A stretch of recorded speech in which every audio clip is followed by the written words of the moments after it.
Maşallah.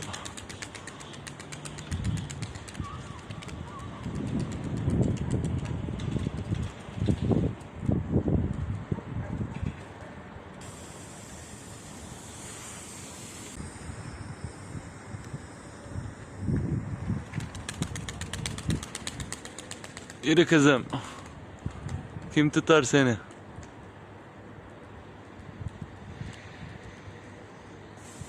Maşallah.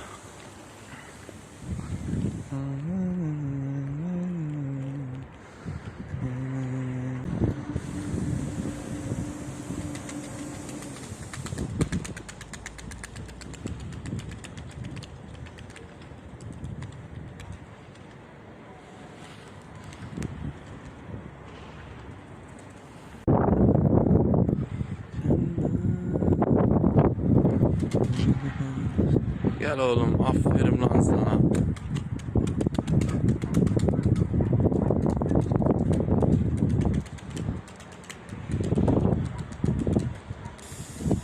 Yürü be. Kim tutar seni?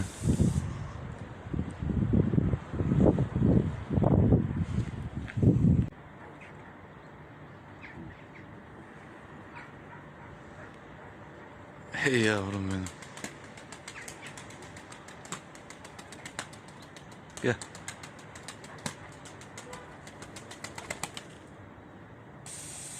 Aferin lan kızım.